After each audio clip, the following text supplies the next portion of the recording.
नमस्कार, मैं हूं doctor Sandeep Nanavati, professor and head department of live stock production and management, veterinary college Mhow.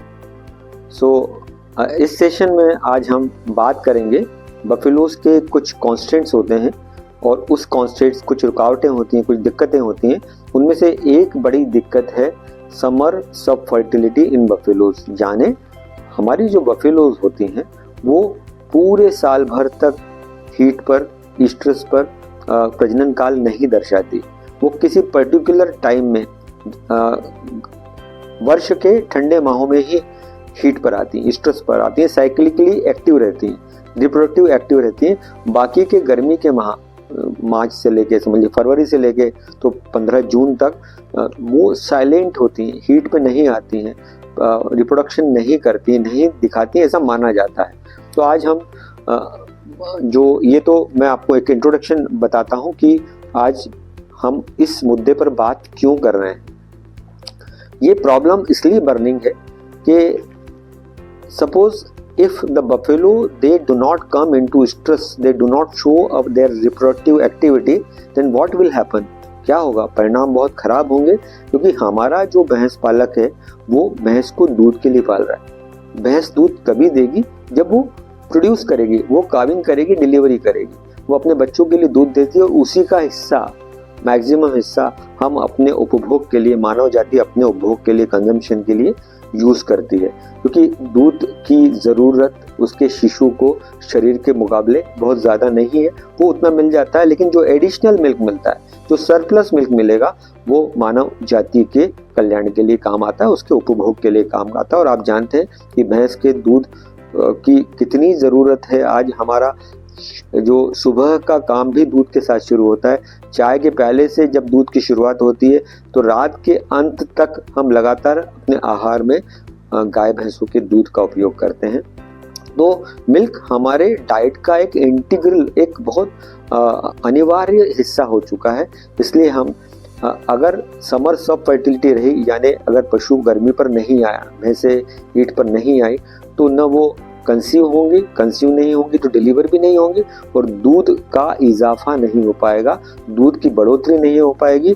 दो ब्यातों के बीच का अंतराल बढ़ जाएगा। यानी भैंस अगर आज डिलीवर हुई है तो अगर हीट पर नहीं आई तो 2 साल के बाद, 3 साल के बाद दूध नहीं देगी, मात्र गोबर बनाने की मशीन रहेगी। और ये इकोनॉमिकली बहुत लॉस होगा फार्मर्स को सिर्फ उसको खिलाना ही खिलाना पड़ेगा, उसके एवज में उसको दूध नहीं मिलेगा। तो आप समझ गए होंगे कि क्यों हम आज इस समर सब फर्टिलिटी पर बात करना चाहते हैं।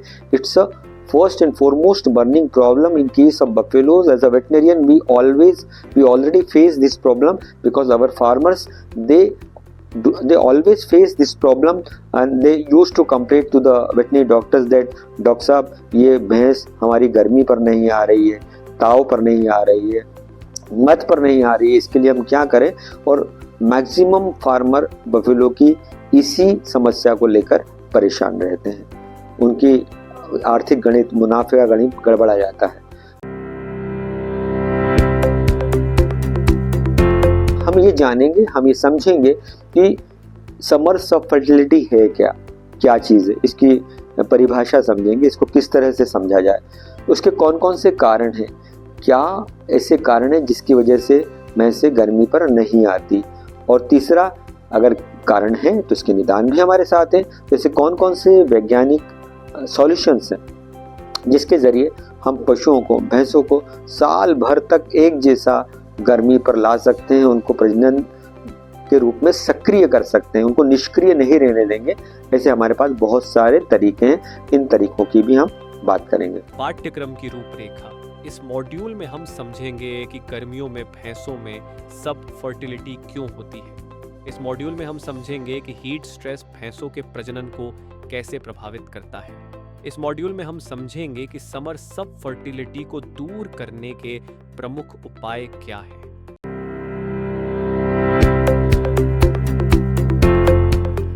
आइए बात करते हैं सॉल्यूशन पे। जैसा मैंने बताया कि प्रॉब्लम्स तो अपनी जगह हैं, तो इनके सॉल्यूशन भी हैं। सॉल्यूशन हमारे हाथ में है। हम अगर फार्मर्स को, किसानों को सही समय पे एहतियात बरतने को कहेंगे, सावधानी बरतने को कहेंगे, तो कोई कारण नहीं कि उनकी भैंसें भी साल के हर महीने, हर दिन हर समय हीट पर आने के लिए तैयार रहें और कंसेप्शन के लिए तैयार रहें। समझते हैं कौन कौन से सॉल्यूशन है। पहला सॉल्यूशन ये है कि सूरज की रोशनी से भैंसों को डायरेक्ट सन रेडिएशन से बचाया जाए। ये बहुत इंपॉर्टेंट है। सूरज में अगर आप उसको धूप में बांध के खड़ी रखेंगे भैंस को, तो कहाँ से उसको हीट पे लेके आ पाएंगे? नहीं लेके आ पाएंगे।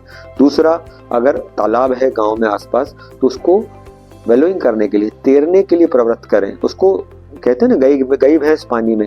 एक बार भैंस पानी में चली जाए तो वापस लौट के बाहर नहीं आती। उनको पानी बहुत प्रिय है, तो उनको तैरने के लिए पानी दीजिए, तालाब दीजिए, छोटे छोटे पोखर आप बनाइए। अगर आपके पास भैंस है तो अपने फार्म के आसपास छोटे छोटे गड्ढे बनाइए। ये दो काम देंगे, भैंसों को नहलाने में मदद करेंगे। और पानी अगर इकट्ठा रहेगा तो अपने आपका का वाटर लेवल बढ़ेगा, इरिगेशन के लिए खेतों में पानी मिलेगा। तो ये एक तीर से 3 निशान हो जाएंगे। बफेलो के लिए बहुत रात की बात होगी, आप उसको पानी तालाब की सुविधा दीजिए, उसको तैरने के लिए प्रवृत्त कीजिए। तीसरा काम, आपको you can adopt the sprinklers. आप अपने डेयरी फार्म में फव्वारे सिस्टम लगाइए, स्प्रिंकलर्स लगाइए। धीरे धीरे स्प्रिंकलर्स आएंगे, फव्वारा आएगा तो शरीर उसके बॉडी के टेम्परेचर को कम करेगा, शेड के टेम्परेचर को कम करेगा। बाहर अगर 46 डिग्री सेंटीग्रेड है, डिग्री फ़ारेनहाइट है, अंदर वो 41 और 42 पे हो जाएगा। जब फव्वारा चलेगा, डेयरी फैंस चलेंगे तो कितना कूलिंग होगा। उसको कूलर और एसी की सुविधा तो हम दे नहीं सकते, लेकिन भैंसों को बहुत सस्ता सिस्टम है फव्वारे का। गर्मियों में हम फव्वारा सिस्टम ज़रूर देना चाहिए। हमें स्प्रेयर या जिसको हम फाउंटेन कहते हैं, वो आपको ज़रूर स्प्रिंकलर्स लगाना चाहिए। आजकल स्प्रिंकलर्स बाज़ार में मिलते हैं, फैब्रिकेट भी करा सकते हैं। बहुत कम दाम पे आप फव्वारा सिस्टम लगा सकते हैं। और तीसरा, आप उनका सिस्टम रहने का ठीक करिए। अगर आप उसको शेड देंगे प्रॉपर, अपने आसपास ट्रीज देंगे, तो ग्रेजिंग करने जाएगी या बाहर खड़ी भी रहेगी तो शेड में खड़ी रहेगी। तो ज़्यादा से ज़्यादा पौधों को, प्लांट को, ट्रीज को प्लांट कीजिए। देखिए, ये फोटो में आपको दिखाया है कि किस तरह से buffaloes they are enjoying the water during summer. इससे उनके टेम्परेचर शरीर का कम होता है और उनकी ताप नियंत्रण प्रणाली ठीक होती है। And they use to come in oestrus properly, regularly and consume timely. ये देखिए एक और फोटो है, तालाब, गांव के किनारे एक तालाब बना हुआ है, भैंसों को छोड़ दिया गया है। भैंसें उसमें तैर कर गर्मियों से राहत पा रही हैं। अगर आपके पास तालाब की सुविधा नहीं है तो कोशिश कीजिए कि बाल्टियों से उसको स्प्रिंकल करें, छिड़काव करें, स्प्रेयर करें, शावरिंग करें, है ना। ये आप सब कर सकते हैं, ये आपके हाथ की बात है। अगर आप इस कार्यक्रम को देख रहे हैं, इस सेशन को देख रहे हैं जो आपके स्पेशली आपके लिए बनाया गया है, तो आप अपने फार्मर्स को प्रवृत्त कीजिए कि वो गर्मियों में कम से कम 2 या 3 बार पानी का, ठंडे पानी का, शीतल जल का छिड़काव करें। ये उसको बहुत फायदा देगा। आपको उसको हरा चारा या सूखा भूसा खिलाना जरूरी है, वो भी शेड में। आप जितना ज़्यादा ग्रीन्स खिलाएंगे, जितना ज़्यादा मिनरल मिक्सचर खिलाएंगे, प्रॉपर साइक्लिक एक्टिविटी में आएंगे, जैसा कि आप देख रहे हैं चित्र में। Solutions, animals should be protected from direct solar radiation, जैसा मैंने आपको बताया, शेड में रखिए। Sprinkler water wallowing facility summer months में प्रोवाइड कीजिए। एक बात और खास तौर से, अर्ली मॉर्निंग और लेट नाइट आप अपने एक बुल तैयार कीजिए। बुल तैयार करने का बहुत आसान तरीका है।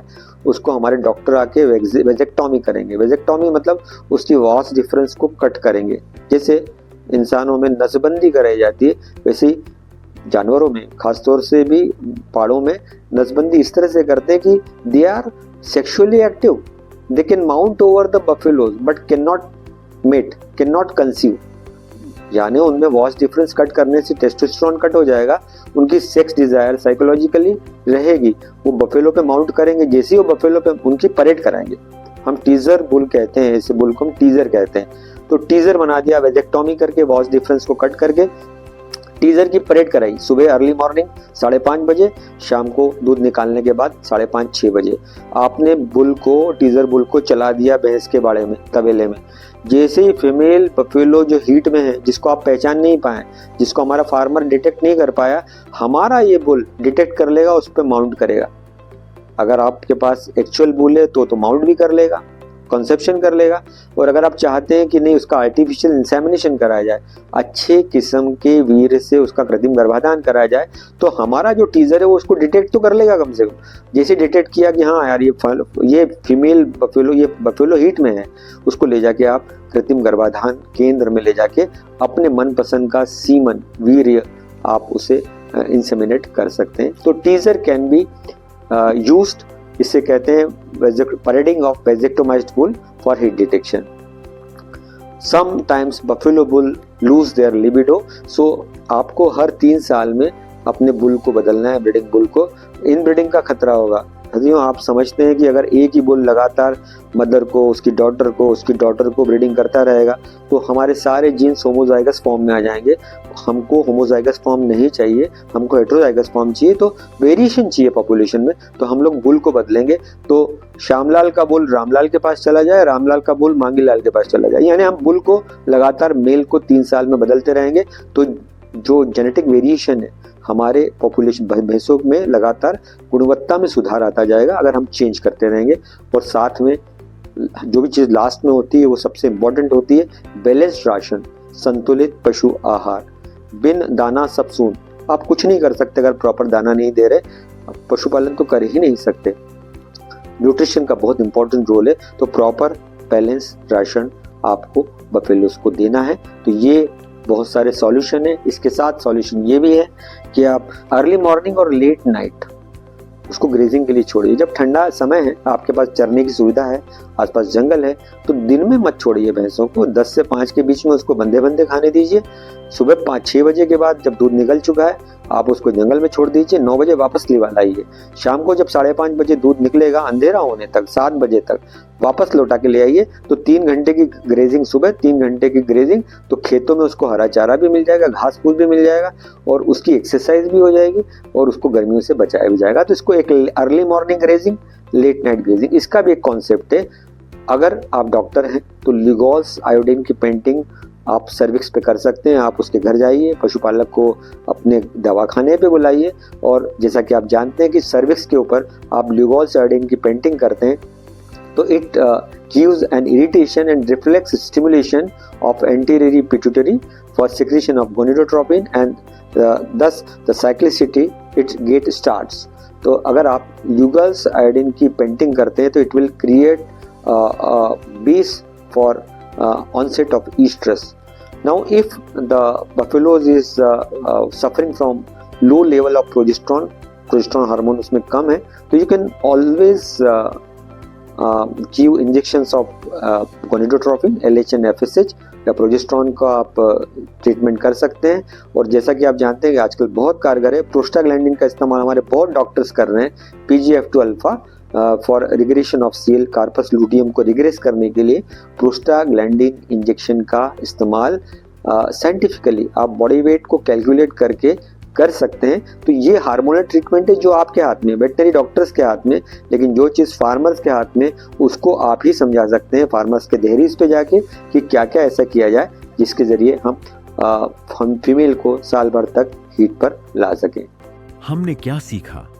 इस मॉड्यूल में हमने देखा कि भैंसों को गर्मी के महीनों में प्रजनन के लिए सक्रिय रखने के लिए उचित प्रबंधन और पोषण की आवश्यकता होती है ताकि वे पूरे साल हिट पर आ सकें और दूध उत्पादन बढ़ सके।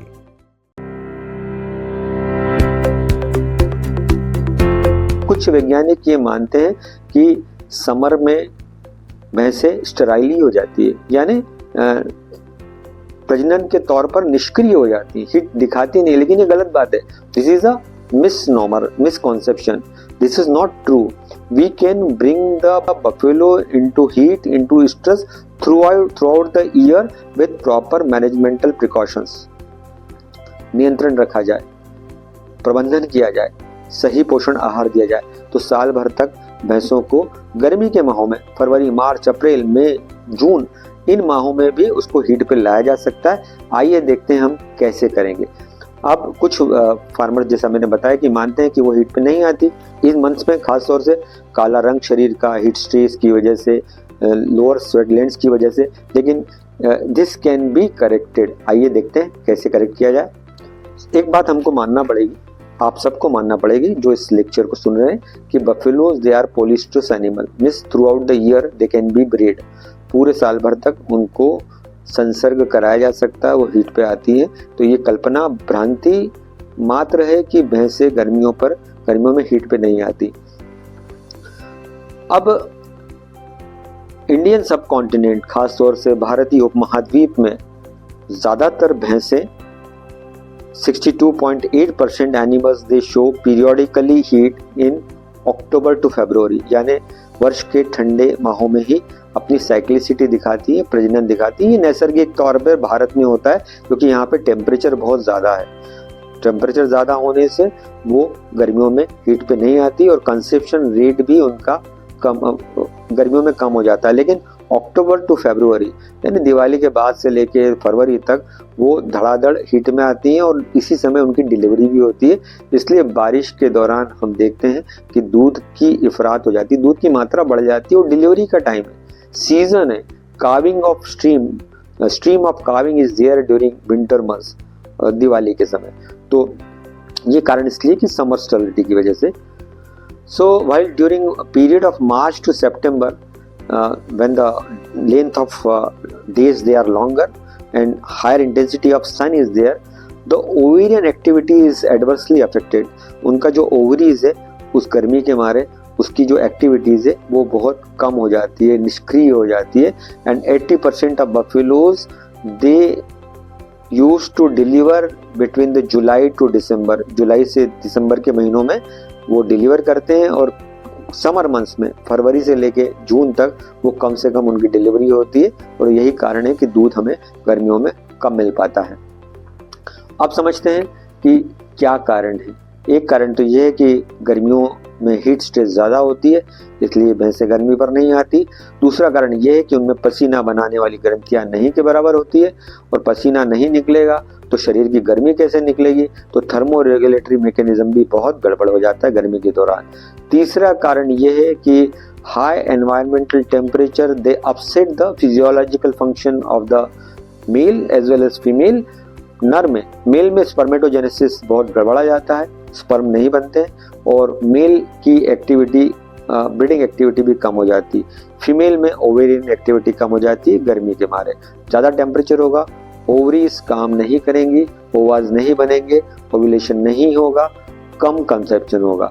समर में एक प्रॉब्लम और है कि हार्मोन्स होते हैं उनकी एक्टिविटी बहुत लोअर हो जाती है बफेलोज में, खासतौर से activity of testosterone in case of male में जो नर हार्मोन है वो कम हो जाएगा तो वो ब्रीडिंग नहीं कर पाएगा, उसका सेक्स डिजायर, लिबिडो कम हो जाएगा।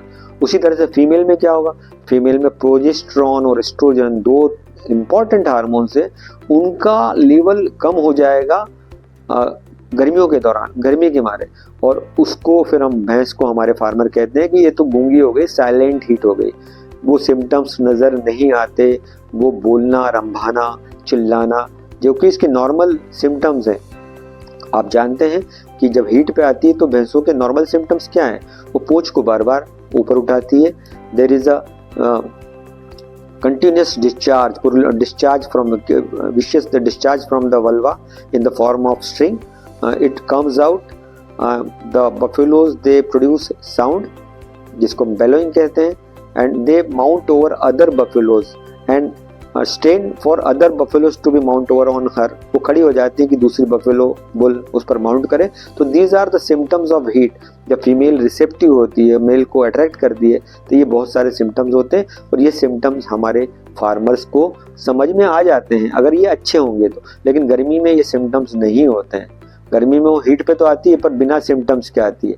बिना सिम्टम्स के आती है तो हमारे फार्मर्स इतने एक्टिव नहीं होते हैं, इतने विज्ञान संबंध जानकारी नहीं होती कि वो उनके लक्षणों को समझ लें। ये लक्षण केवल बफेलो बुल ही समझ पाते हैं, फार्मर नहीं समझ पाता। और आमतौर पर एक बहुत रोचक बात यह है, आपकी जानकारी के लिए बताऊं कि ये सिम्टम्स अर्ली मॉर्निंग और लेट नाइट आते हैं जब ठंडा समय रहेगा। और ये समय ऐसा होता है कि जब हमारा पशुपालक थकार के सोया होता है सुबह 4-5 बजे, जब ये सिम्टम्स आएंगे तब उसकी आंख नहीं खुलती और ये सिम्टम्स आके निकल जाते हैं।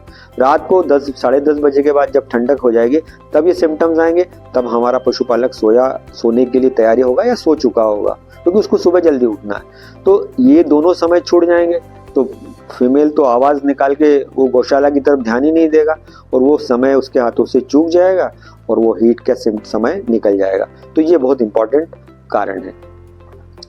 और बात करते हैं कि buffalo bulls they are sexually least active during hot season. Buffalo bulls अपना काम नहीं कर पाते गर्मी के दौरान और it affects their semen quality as well as quantity. Semen वीर्य की मात्रा भी कम हो जाती है, उसकी क्वालिटी भी कमज़ोर हो जाती है, तो प्रॉपर कंसेप्शन नहीं हो पाता। एक टेक्निकल प्रॉब्लम ये होती है कि जो कॉर्पस लुटियम है इट डज नॉट रिग्रेस। आप समझते हैं scientifically, you know that corpus luteum is very important, so it will for the secretion of progesterone, it will inhibit further release of LH and thus the buffalo will go into state of anistrus or substress condition. So persistent corpus luteum is the incidences of PCL is very important, very common in summer, and this inhibit the release of luteinizing hormone. Luteinizing hormone नहीं होगा तो luteinization नहीं होगा और जो oestrogen है it won't come into activeness, वो play में नहीं आएगा और इस्ट्रोजन नहीं होगा तो जाहिर है कि भैंस स्ट्रेस पे नहीं आएगी, हीट पे नहीं आएगी। So this is a technical problem and this should get rid of. इसको हमको करेक्ट करना है। इसी दौरान समर में थायराइड एक्टिविटी बहुत कम होती है which is responsible for proper metabolism of the body mechanism and secretion of various reproductive organs. So thyroid का कम होना भी समर के दौरान ये भी एक कारक है, एक फैक्टर है कि गर्मियों में क्यों भैंसें ज्ञापन गर्भवती नहीं होती। हमने क्या सीखा? इस मॉड्यूल में हमने देखा कि गर्मी के महीनों में भैंसों का प्रजनन ठीक से नहीं होता क्योंकि उच्च तापमान और थर्मोरेगुलेटरी समस्याओं के कारण प्रजनन हार्मोन कम होते हैं। इससे दूध उत्पादन और गर्भवती होने की प्रक्रिया प्रभावित होती है।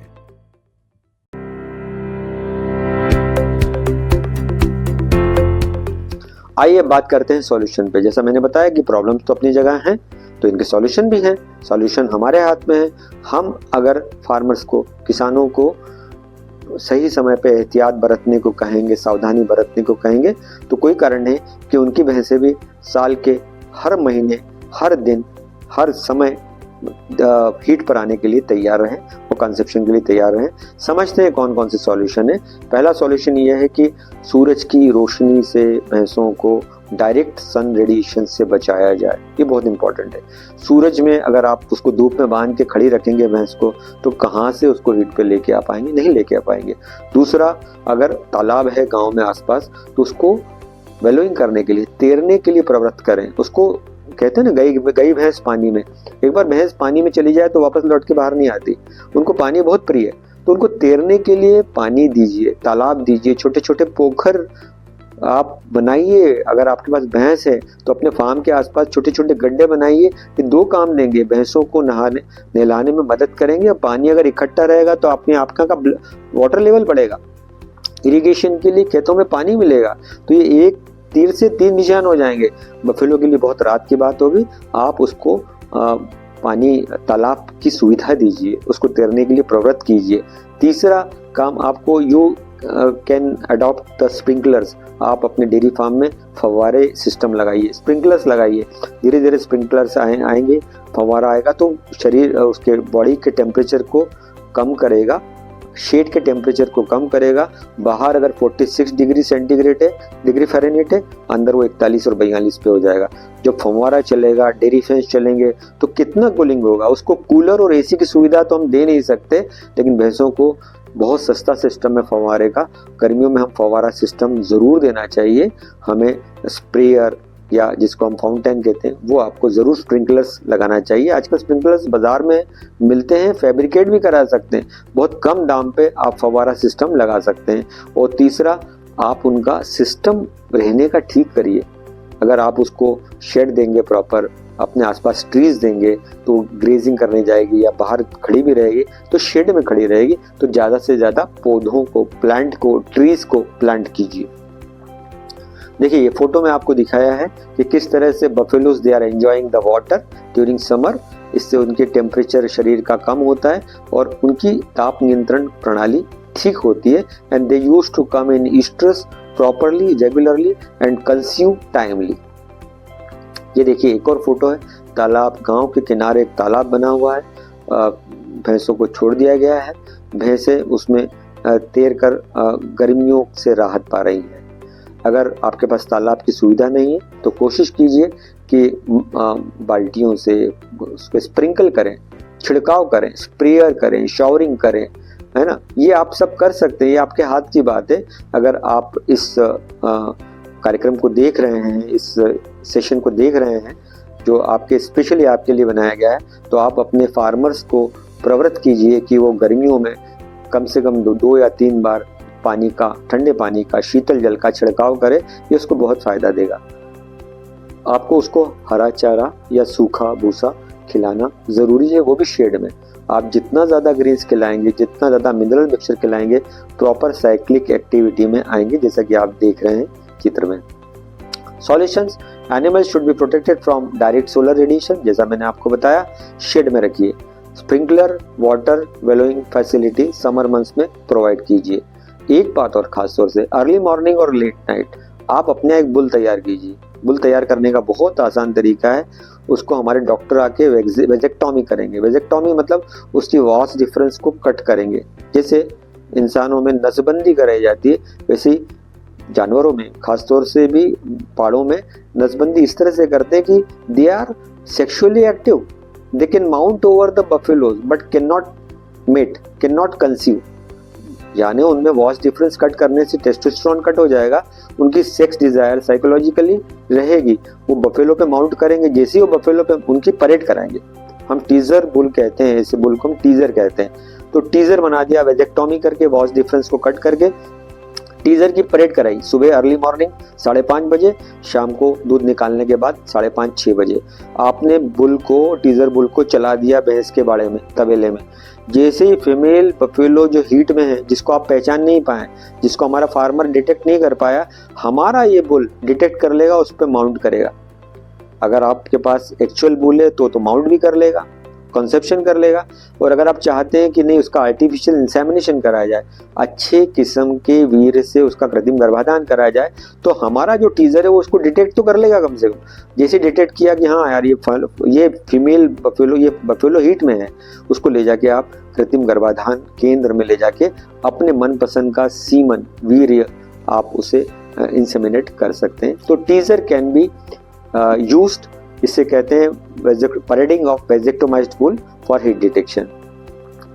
Sometimes buffalo bull lose their libido, so आपको हर 3 साल में अपने बुल को बदलना है, ब्रीडिंग बुल को। इनब्रीडिंग का खतरा होगा। हदियों आप समझते हैं कि अगर एक ही बुल लगातार मदर को, उसकी डॉटर को ब्रीडिंग करता रहेगा तो हमारे सारे जीन्स होमोजाइगस फॉर्म में आ जाएंगे। हमको होमोजाइगस फॉर्म नहीं चाहिए, हमको हेटेरोजाइगस फॉर्म चाहिए। तो वेरिएशन चाहिए पॉपुलेशन में, तो हम लोग बुल को बदलेंगे। तो श्यामलाल का बुल रामलाल के पास चला जाए, रामलाल का बुल मांगीलाल के पास चला जाए। यानी हम बुल को लगातार मेल को 3 साल में बदलते रहेंगे। तो जो जेनेटिक वेरिएशन है हमारे पॉपुलेशन भैंसों में, लगातार गुणवत्ता में सुधार आता जाएगा अगर हम चेंज करते रहेंगे। और साथ में जो भी चीज़ लास्ट में होती है वो सबसे इम्पोर्टेंट होती है, बैलेंस्ड राशन, संतुलित पशु आहार। बिन दाना सब सून, आप कुछ नहीं कर सकते अगर प्रॉपर दाना नहीं दे रहे, पशुपालन तो कर ही नहीं सकते। न्यूट्रिशन का बहुत इंपॉर्टेंट रोल है, तो प्रॉपर बैलेंस राशन आपको बफेलोस को देना है। तो ये बहुत सारे सॉल्यूशन है। इसके साथ सॉल्यूशन ये भी है कि आप अर्ली मॉर्निंग और लेट नाइट उसको ग्रेजिंग के लिए छोड़िए। जब ठंडा समय है, आपके पास चरने की सुविधा है, आसपास जंगल है, तो दिन में मत छोड़िए भैंसों को। 10 से 5 के बीच में उसको बंदे खाने दीजिए। सुबह 5-6 बजे के बाद जब दूध निकल चुका है, आप उसको जंगल में छोड़ दीजिए। 9 बजे वापस लिवा लाइए। शाम को जब 5:30 बजे दूध निकलेगा, अंधेरा होने तक, 7 बजे तक, वापस लौटा के ले आइए। तो 3 घंटे की ग्रेजिंग सुबह, 3 घंटे की ग्रेजिंग, तो खेतों में उसको हरा चारा भी मिल जाएगा, घास फूस भी मिल जाएगा और उसकी एक्सरसाइज भी हो जाएगी और उसको गर्मियों से बचाया भी जाएगा। तो इसको एक early morning grazing, late night grazing, इसका भी एक कॉन्सेप्ट है। अगर आप डॉक्टर हैं तो लिगोस आयोडीन की पेंटिंग आप सर्विक्स पे कर सकते हैं। आप उसके घर जाइए, पशुपालक को अपने दवाखाने पे बुलाइए और जैसा कि आप जानते हैं कि सर्विक्स के ऊपर आप लिगोस आयोडीन की पेंटिंग करते हैं तो it gives an irritation and reflex stimulation of anterior pituitary for secretion of gonadotropin and thus the cyclicity it get starts. तो अगर आप ल्यूगल्स आयोडीन की पेंटिंग करते हैं तो it will create base for onset of estrus. Now if the buffaloes is suffering from low level of progesterone hormone उसमें कम है, तो you can always give injections of gonadotropin, LH and FSH या progesterone का आप treatment कर सकते हैं। और जैसा कि आप जानते हैं कि आजकल बहुत कारगर है, प्रोस्टाग्लैंडिन का इस्तेमाल हमारे बहुत डॉक्टर्स कर रहे हैं, PGF2 alpha for regression of CL corpus luteum को रिग्रेस करने के लिए प्रोस्टाग्लैंडिन इंजेक्शन का इस्तेमाल साइंटिफिकली आप बॉडी वेट को कैलकुलेट करके कर सकते हैं। तो ये हार्मोनल ट्रीटमेंट है जो आपके हाथ में, वेटनरी डॉक्टर्स के हाथ में, लेकिन जो चीज़ फार्मर्स के हाथ में उसको आप ही समझा सकते हैं फार्मर्स के दहलीज पे जाके कि क्या क्या ऐसा किया जाए जिसके ज़रिए हम फीमेल को साल भर तक हीट पर ला सकें। हमने क्या सीखा? इस मॉड्यूल में हमने देखा कि भैंसों को गर्मी के महीनों में प्रजनन के लिए सक्रिय रखने के लिए उचित प्रबंधन और पोषण की आवश्यकता होती है ताकि वे पूरे साल हिट पर आ सकें और दूध उत्पादन बढ़ सके।